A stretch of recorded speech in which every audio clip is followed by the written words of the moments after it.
David Valdés, que nos va a apoyar hoy con esta charla del plan de protección en la familia. Antes que nada, pues una disculpa que empezamos bastante retrasados, pero con toda la actitud y esperando que puedan aprovechar este tema el día de hoy. Pues bien, bienvenido, comandante, muchas gracias por estar aquí. Y pues bueno, platíquenos hoy sobre qué es un plan familiar. Bien, buenos días y perdón por la tardanza. Pues un plan familiar es parte, vamos a decir, un documento administrativo, un documento en el cual nosotros vamos a descargar cierta información sobre riesgos y sobre ciertas actividades que tenemos que realizar en casa, así como ciertas acciones para realizar y también ciertos materiales que se recomienda debemos de tener. Tomando en cuenta siempre que los desastres no nacen ni se hacen solos, sino que el ser humano los construye. Entonces todos los riesgos, todos los desastres, todas las situaciones que se llegan a presentar, pues prácticamente nosotros con el quehacer diario de nuestra vida, pues vamos generando todas estas situaciones de riesgo. Así es, y bueno, y hay que considerar que no sé si actualmente, o es mi percibir, si actualmente se están presentando más fenómenos naturales constantes de diversa índole, ¿no? O sea, recordemos que los desastres naturales están en agua, en aire, en tierra, en todos lados, ¿no? Sí. Bien, entonces el plan familiar es una guía para saber las actividades a realizar antes, durante y después.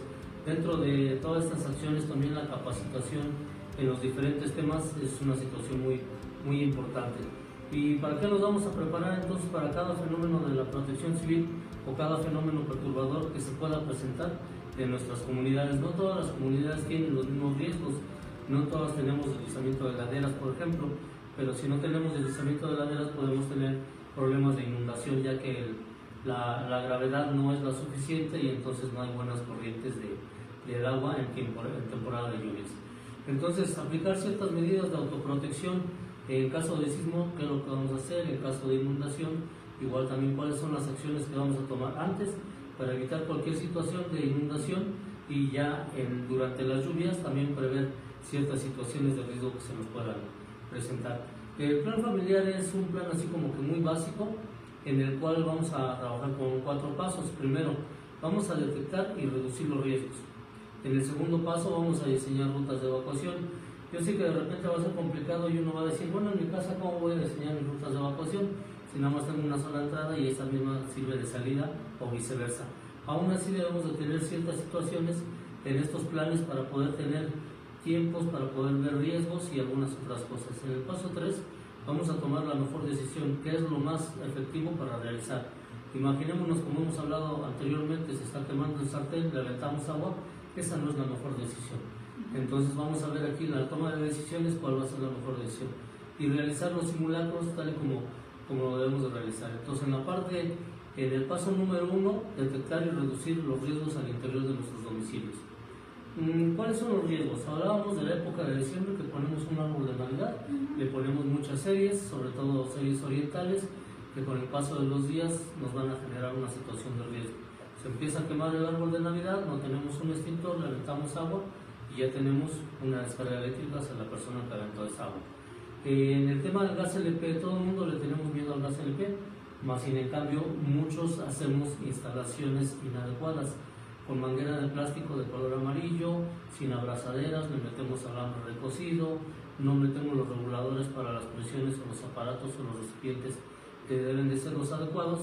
Entonces en todas las situaciones tenemos que estar al pendiente. Ahora para el 15 de mayo, tiempos promedios, la Coordinación Nacional de Protección Civil, el Servicio Meteorológico Nacional y la Secretaría de Marina nos van a emitir el pronóstico para temporada de lluvia.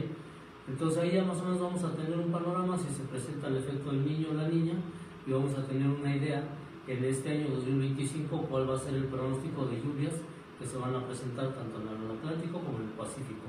Tomando en cuenta, por ejemplo, como modelo el huracán del año pasado, que debido a la temperatura de la Tierra había la posibilidad de que pasara, por decirlo, del Golfo al Pacífico o viceversa, en la situación que se presentó. Entonces debemos estar al pendiente bien de esas situaciones.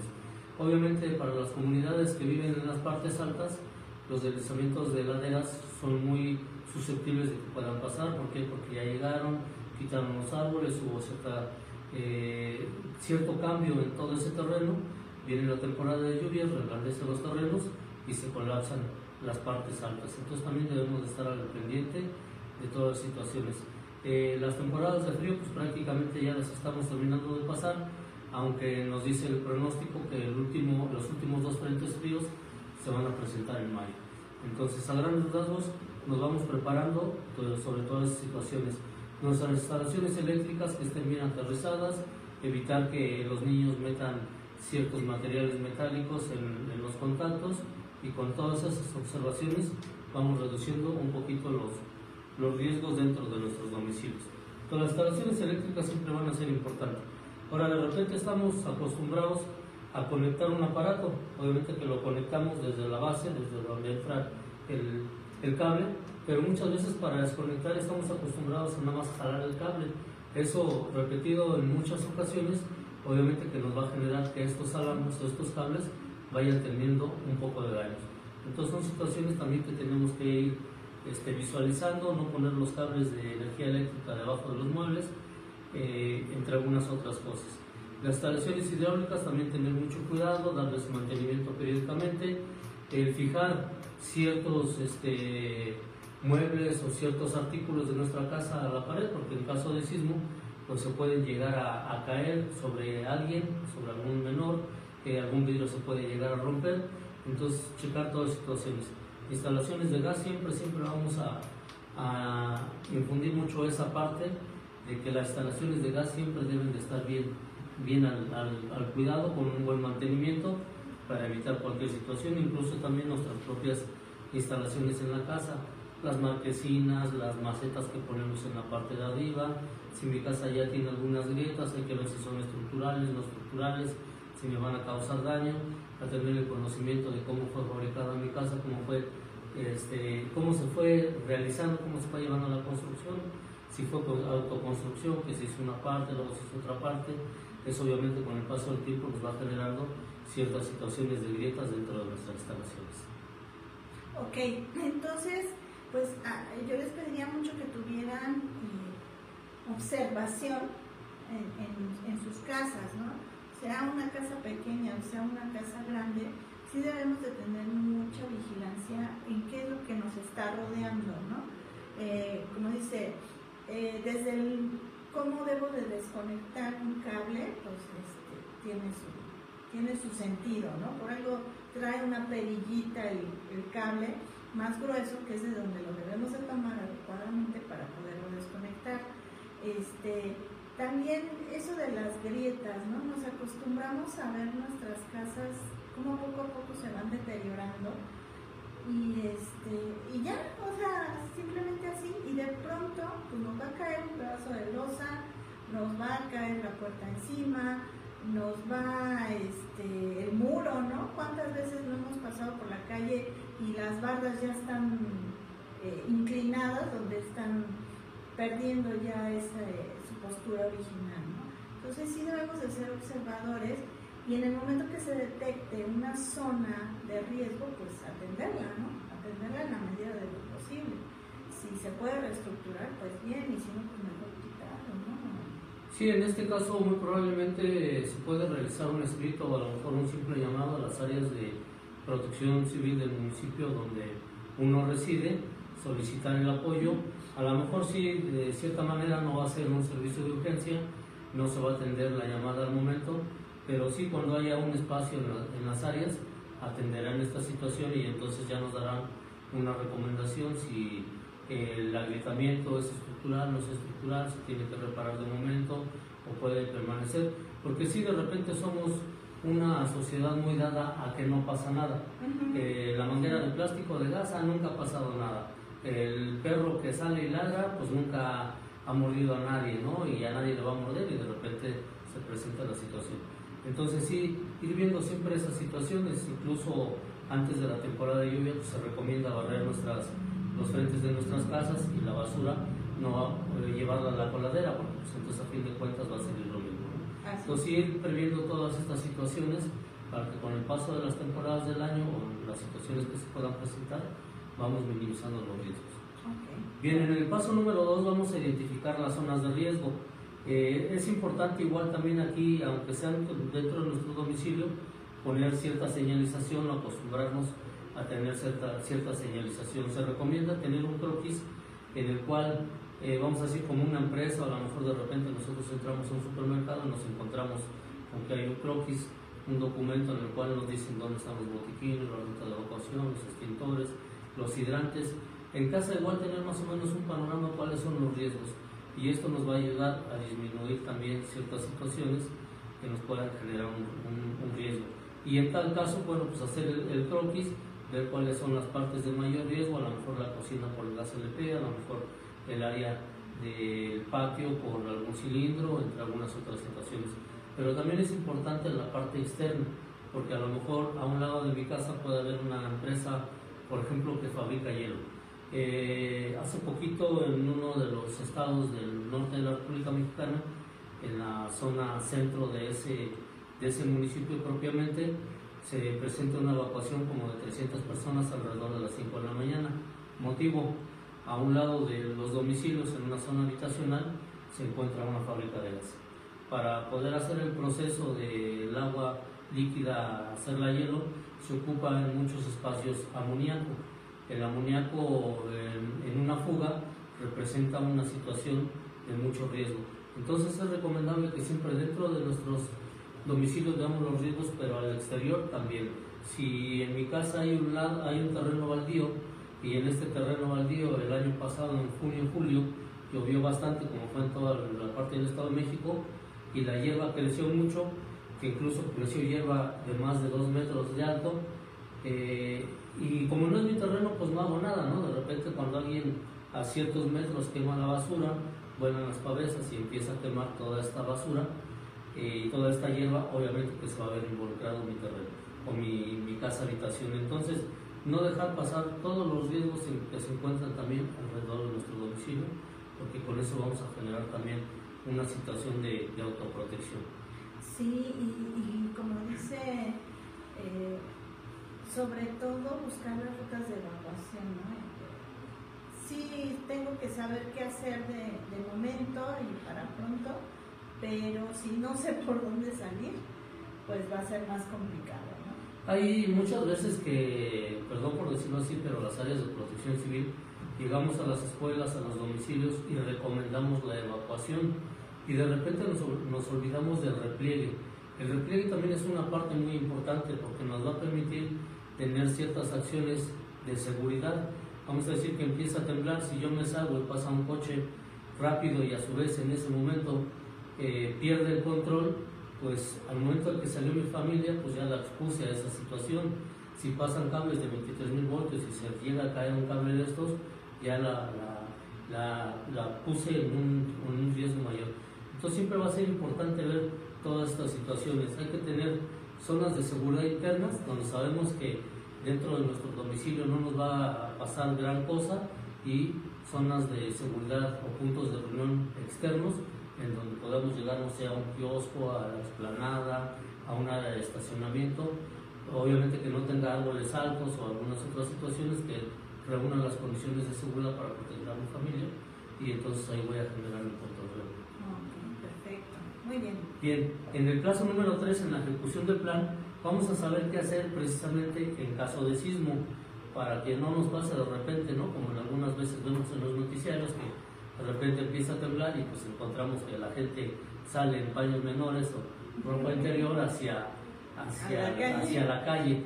Vamos a decir, hay que tener ciertas acciones, ¿no? Entre ellas, no sé, pues a lo mejor colocar una bata para dormir, etcétera, ¿no? Pero también es importante todas las acciones que vamos a llevar, lo que vamos a desarrollar en caso de sismo, ¿sí? Que va a ser prácticamente los 3 procesos que dicen: no corro, no grito y no empujo, porque aunque sea nuestro domicilio, muchas veces el propio movimiento, las condiciones, el crujir de los domicilios y ciertas acciones que se van presentando, pues nos hace que perdamos el control en esta situación, e incluso eso va, si la mamá o el papá gritan, pues imagínense cómo van a reaccionar los menores.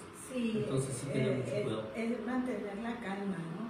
Ante cualquier situación de estrés ante un evento natural.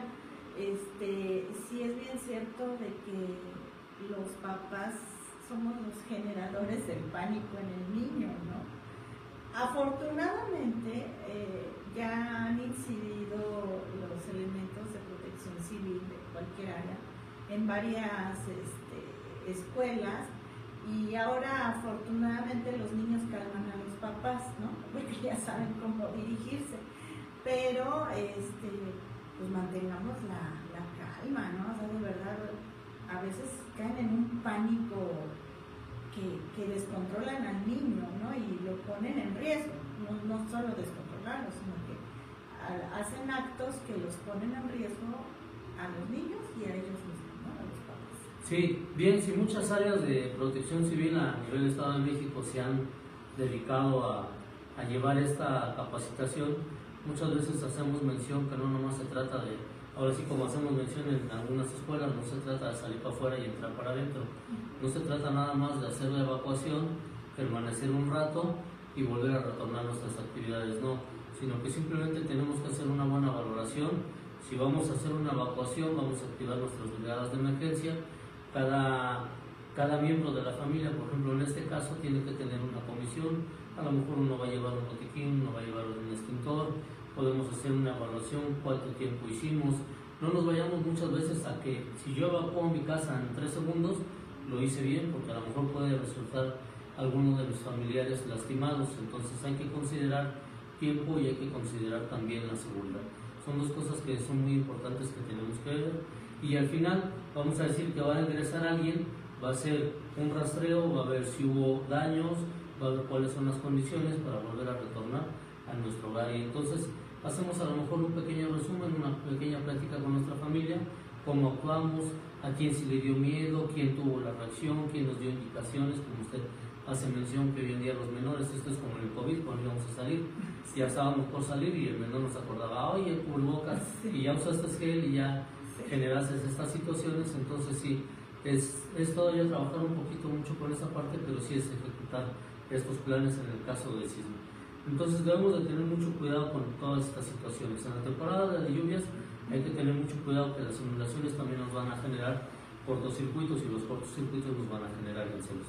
Entonces aquí también va a ser muy importante que la mayoría o muchos de nuestros documentos los tengamos en espacios y en aditamentos que sean los especiales. Muchas veces se recomienda hasta una simple bolsa de plástico en donde nosotros vamos a guardar nuestros documentos para caso de inundación o caso de salir en una lluvia, no se nos vayan a dañar. Pero también es recomendable que hoy en día escaneemos los documentos y los tengamos en una USB. Obviamente hay que tener mucho cuidado cómo subimos esta o cómo manejamos esta información debido pues, a todas las situaciones que se puedan presentar. Pero si es una USB y nosotros la mantenemos en un espacio fuera de o no tan al alcance de ciertas personas en determinada situación, pues vamos a tener también ahí un soporte para guardar nuestros documentos.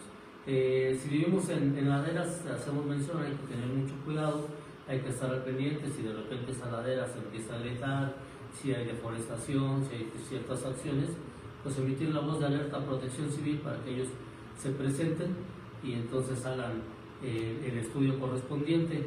Probablemente o a lo mejor en algunas áreas de Protección Civil no hay geólogos, no hay especialistas en las situaciones de la tierra, pero pues aquí por ejemplo en la región podemos echar mano de la gente de la Universidad de Chapingo. Ellos son los especialistas y ellos nos pueden avalar con un estudio más avanzado qué es lo próximo que se pudiera suscitar en una situación así. Y entonces hacer la limpieza como les hacía mención. Recordemos, si tenemos un techo o a lo mejor un techo de 2 aguas, pero en ese techo de 2 aguas cae demasiada hojarasca porque tenemos árboles, pues la hojarasca al mojarse con la lluvia va a generar demasiado peso y eso obviamente nos puede generar una situación de riesgo. Digo, a lo mejor el ejemplo muy simple, las losas se pudieran reventar por peso, X situación, pero siempre es recomendable realizar la limpieza antes de todas estas situaciones que se lleguen a presentar. En el caso de ceniza volcánica y también estar muy al pendiente, el Centro Nacional de Prevención de Desastres normalmente siempre nos está emitiendo la información en qué semáforo nos encontramos para ver qué acciones vamos a realizar. Y una de las principales, sabemos que en las escuelas es no hacer actividades al aire libre. Nosotros hacemos ejercicios por la mañana, a mediodía, igual tratar de evitarlos, usar el cubrebocas y en tal caso de caída, pues barrerla y poner un lugar de disposición final en una bolsa de plástico muy probablemente, y no colocarla en las alcantarillas, en las pluviales, porque obviamente vamos a tener taponamientos y entonces vamos a tener mayores situaciones de riesgo, probablemente no en esta temporada por la caída de lluvia, pero sí posteriormente en temporada de lluvias. Y en caso de incendio también tener todas las precauciones, la plancha de cabello, en fin, todos los artículos eléctricos y electrónicos que ocupamos nosotros en nuestra casa, tener muy bien la seguridad de que los estamos ocupando bien, y dentro de pues tener también los números de teléfonos de emergencia de las zonas donde vivimos. Yo sé que muchas veces nos recomiendan el 911, pero recordemos que el 911 de repente se va probablemente al C4, ejemplo, de Catepec, al C5 de Toluca, ellos recuperan la información, la regresan al municipio, y si es una situación de incendio, pues obviamente de repente es tiempo que se pierde. Son buenos teléfonos de emergencia para tener un panorama amplio, pero de repente para nosotros es un poquito más de beneficio hablar directamente a los municipios en donde trabajan o donde residen. Yo creo que eso es bien importante. Debemos de tener estos teléfonos de emergencia a la vista,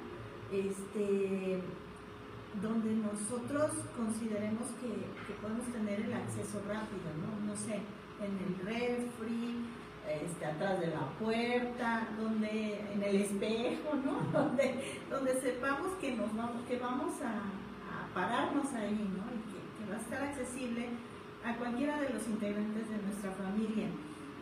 Como dice, para los que no ubican distancias, mencionaba aquí el jefe que el 911 le va a llegar a Toluca y de Toluca nos lo van a regresar a Texcoco.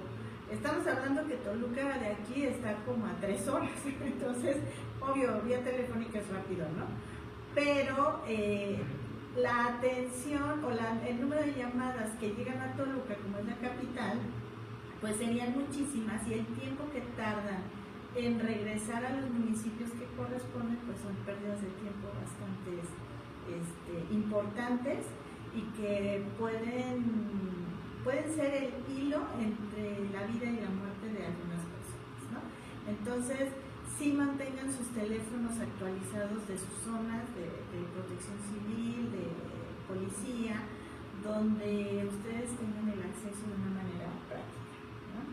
Sí, bien, es importante aquí entonces saber tomar la mejor decisión, y para eso pues recomendamos entonces una capacitación que ustedes pueden recibir muy probablemente en cualquier coordinación o dirección de protección civil de la región, en la cual nos van a hacer llegar y impartir ellos la información sobre qué hacer en caso de inundaciones, antes, durante y después, temporadas también de frentes fríos, incendios, el tema de primeros auxilios, nunca dejarlo a un lado, porque pues si bien los incendios se presentan todos los días, también los temas de primeros auxilios son muy variados, y también es muy importante estar capacitados en estos temas.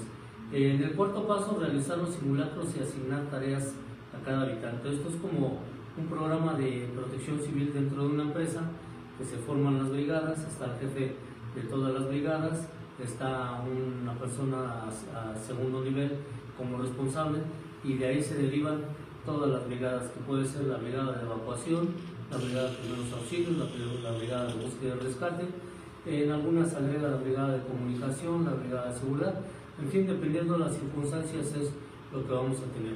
Pero siempre va a ser muy importante, como decíamos anteriormente, realizar simulacros, para comprobar anticipadamente si las acciones de prevención o de preparación son las adecuadas, ¿sí? Si lo que estamos haciendo en realidad nos va a servir para poder realizar todas estas acciones. Entonces, ¿cómo realizo mi simulacro? Vamos a imaginar una simulación.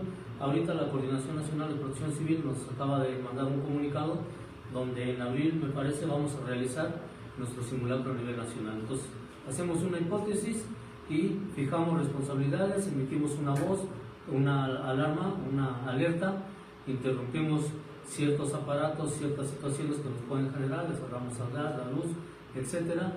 recorremos nuestra ruta de evacuación hacia nuestro punto de reunión, revisamos que no falte nadie, tomamos nuestros tiempos de evacuación, hacemos un recorrido rápido a nuestras instalaciones, si no hay ninguna situación, volvemos a retornar, tomando en cuenta que siempre van a participar todos. Entonces, en los preparativos identificamos nuestro punto de reunión, hay que tener duplicados de llaves, hay que ver nuestros medicamentos, si nuestros familiares son alérgicos, ¿sí? Cuáles son nuestros hospitales más cercanos, si tenemos nuestra póliza, nuestra tarjeta, nuestra identidad para poder llegar al hospital y que nos atiendan. Se recomienda tener una linterna y un radio con pilas, una caja de herramientas por ciertas situaciones, víveres probablemente para varios días, y estar al pendiente de todas las situaciones que se puedan presentar. Generar una situación, un pequeño resumen de cómo vamos o cómo hicimos nuestro simulacro, cuáles fueron las acciones que realizamos. Nuestros documentos importantes, que son todas las actas de nacimiento, los títulos, cédulas, actas de matrimonio, facturas, entre algunos otros documentos, hacemos mención de tenerlos siempre en un lugar específico y, como decíamos, a lo mejor en una memoria. No debemos de tomar en cuenta, no debemos de dejar de tomar en cuenta también que los animales de compañía también son parte muy importante de nosotros, entonces también llevar una correa, llevar a lo mejor su comida y tener en cuenta si tenemos animales de traspatio, igual también, porque son parte muy importante.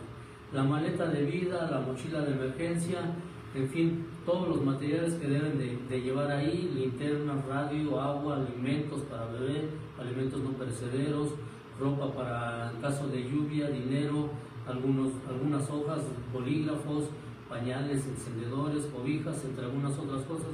Ahí va a entrar de acuerdo a nuestras necesidades. En los anexos no olvidemos que se recomienda tener en casa extintores, ¿no? Y también a lo mejor generar alguna tarjeta de seguridad en donde vaya mi nombre, mi tipo de sangre, mis alergias, mis enfermedades, mi número de seguro social, si es nivel público, si es nivel privado, en caso de emergencia a quién avisar, ahí van también los teléfonos de emergencia, un botiquín en casa que también es parte muy importante, de acuerdo a las necesidades de mi domicilio, a cuánta familia somos dentro de, entonces la mochila y el botiquín de emergencia siempre van a ir acorde a las necesidades de nosotros, ¿no? Y tener los números de emergencia, de repente las compañías gaseras, la de pizzas, nos regalan imanes donde vienen su información de ellos, pues ahí podemos colocar una hojita entre el imán y el refrigerador en donde pongamos nosotros nuestros teléfonos de emergencia de nuestro municipio o del área donde trabajamos. Ok, entonces por ahí también recomendaban que los documentos personales estuvieran dentro de una bolsa de plástico, y yo creo que ahí mismo la memoria que comenta con el documento en digital, pues porque precisamente para salvaguardarlo un poquito más de que pudiera mojarse y perder esa información de alguna manera, ¿no? Las tarjetas de identificación son muy importantes, sobre todo si tienen algún problema de alguna enfermedad que padezcan y que requieran de la administración de algún medicamento, pues eso nos va a ayudar. Si ustedes se encuentran inconscientes, pues nos ayudan a podernos dirigir a qué atender como prioridad ante un suceso natural, ¿no? Sí, a grandes rasgos son las partes importantes que debemos de tomar en cuenta. Cada domicilio es totalmente diferente, entonces no podemos decir que en el botiquín tiene que haber específicamente esto o en la mochila de emergencia, sino de acuerdo a nuestras necesidades es que nosotros vamos a ir acomodando estos dos artículos indispensables dentro de nuestros domicilios. El hecho de que nosotros sepamos estas pautas es muy importante, pero si lo mecanizamos es mejor. El que hagamos simulacros dentro del domicilio es muy, muy importante, es súper importante, porque vamos a saber en el momento del disparo de urgencia qué hacer, y el saber qué hacer es lo que nos va a dar la calma para que nosotros podamos llevar a cabo las acciones de una manera segura y rápida. Bueno, pues estaría muy padre que como quisiéramos un cursito, ¿no? De cómo hacer evacuación, cómo hacer el plan familiar en nuestras familias.